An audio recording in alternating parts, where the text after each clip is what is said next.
नमस्कार, आप live cities देख रहे हैं। मैं हूं जय शुक्ला।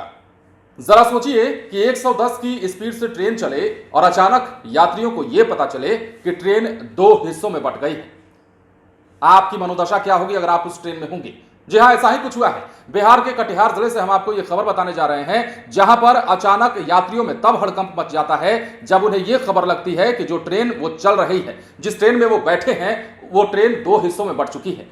ट्रेन के दो पार्ट हो जाते हैं और अचानक ये सब कुछ होने के बाद यात्रियों में हड़कंप मच जाता है। बिहार के कटिहार जिले में ऐसा ही हुआ है और ऐसा क्यों हुआ है और होने के बाद क्या कुछ हुआ है वो भी हम आपको बताते हैं। लेकिन फिलहाल इतना जान लीजिए कि ओडिशा के बालासोर में जब से ट्रेन हादसा हुआ है तब से यात्री थोड़ी सी भी गलती पर या थोड़ी सी भी इस प्रकार की घटना होती है ट्रेनों में तो हड़बड़ा जाते हैं, डर जाते हैं और बड़े हादसे के डर से वो सहम जाते हैं। ऐसा ही कुछ बिहार के कटिहार जिले में हुआ है और यूं कह सकते हैं कि बहुत बड़ा हादसा होते होते बचा है।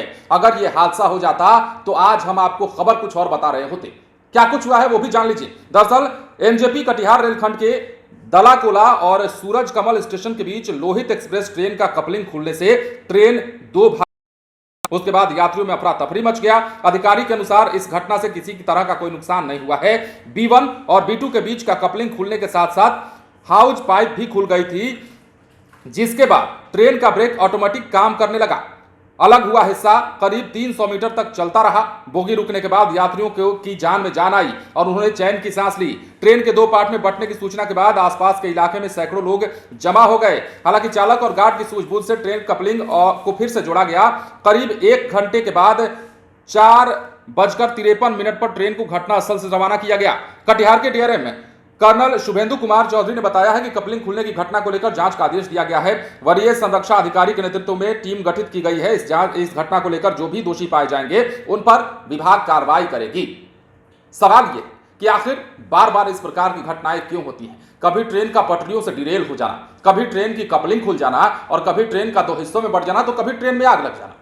बिहार की बात हम कर रहे हैं, देश की बात तो छोड़ दीजिए। ओडिशा के बालासोर में जो घटना हुई है वो कहीं ना कहीं लापरवाही का ही नतीजा दिखी, बाद में तो पता चल भी गया। लेकिन अब बिहार में बार बार इस प्रकार की अगर घटनाएं हो रही हैं, उसके बाद भी रेलवे प्रशासन अगर जाग नहीं रहा है तो क्या माना जाए कि यात्रियों की जान के साथ आप बार बार खिलवाड़ कर रहे हैं, यह माना जाए। क्योंकि अब रेलवे अधिकारियों का यह कहना है कि इस मामले की जांच की जाएगी और जो लापरवाह होंगे उन पर कार्रवाई की जाएगी। अरे भाई, बाद में कार्रवाई क्यों, पहले कार्रवाई क्यों नहीं होती है? ये तमाम बातें फिलहाल निकलकर सामने आ रही हैं। लेकिन बड़ा हादसा बिहार के कटिहार जिले में होते होते बचा है।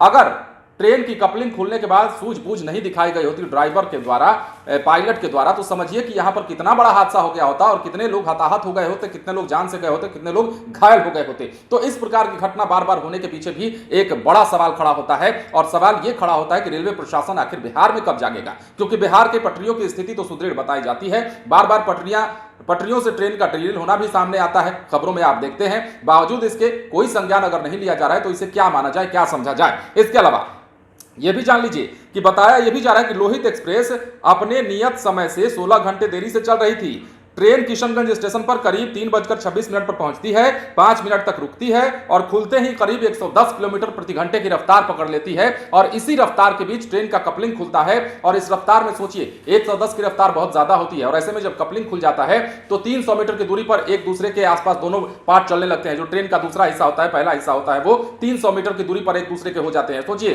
कितना बड़ा हादसा हो गया होता। फिलहाल इस मामले में किसी के हताहत होने की तो कोई खबर नहीं है, लेकिन सवाल यही है कि बार बार इस प्रकार की घटनाएं क्यों?